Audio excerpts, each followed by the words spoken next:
कृपा का कोई ऐसा विधान नहीं, वो किसी पर भी हो सकती है। कृपा का तात्पर्य होता है कि हम उसके अधिकारी नहीं हैं, हमारे में लायकात नहीं है, पर हमको उठा दिया गया। जैसे चिंतामणि वैश्या से आसक्त बिल्वमंगल, और उनके ऊपर कृपा होती है कि वैश्या उनको ठुकरा देती है, और वो बहुत आसक्त चित्त थे, सारी संपत्ति वैश्या को दे चुके थे, मन तन सब वैश्या को अर्पित कर चुके थे। अब उनके पास कुछ नहीं था। जब कुछ नहीं था तो उसने ठुकरा दिया, निकाल दिया।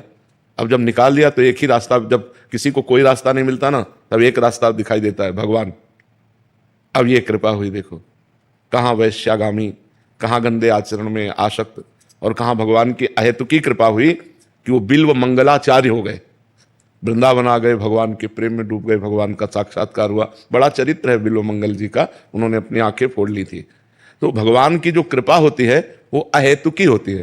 अहेतुकी का मतलब आपके किसी गुणों से आप पर वो रीझ कर कृपा करें। क्या 13 वर्ष की अवस्था होती थी, कितना जीवन कष्टमय रहा, गंगा किनारे और सब है, लेकिन भगवान से कभी अलग नहीं हुए।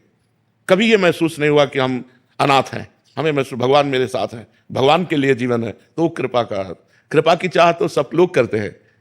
कृपा की चाह कौन नहीं करता कि भगवान हम पर कृपा करे, हमारा काम बन जाए, सब लोग चाहते हैं। लेकिन विश्वास भगवान पर, केवल भगवान पर विश्वास, मेरे तो गिरधर गोपाल दूसरों न कोई। जब ये बात आ जाती है कि भगवान के सिवा मेरा कोई नहीं, उसी समय कृपा उतरती है।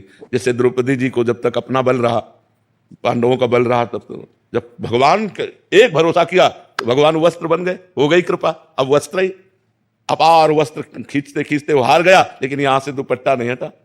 जब गजराज को लगा कि अब कोई साथ देने वाला नहीं, केवल भगवान का भरोसा, कृपा हो गई, भगवान तुरंत प्रकट हुए, ग्राह को मार दिया, गजेंद्र को बाहर कर दिया। तो एक भरोसा जब भगवान पर हो, एक भरोसो, एक बल, एक आस विश्वास, तब कृपा का स्वरूप प्रकट होता है। जैसे बिल्वमंगल जी के लिए तो अब चिंतामणि सबने ठुकरा दिया, उसी से प्यार करते थे, उसी को जीवन दे दिए थे, अब कोई नहीं, तो भरोसा भगवान का जागृत हुआ, कृपा हो गई। जब एक भरोसा भगवान का होता है तब कृपा आ जाती है। अभी हमारा मन भगवान पर पूर्ण आश्रित नहीं है, जहां आश्रित हुआ तो कृपा संभाल लेती है, फिर कृपा संभाल लेती है।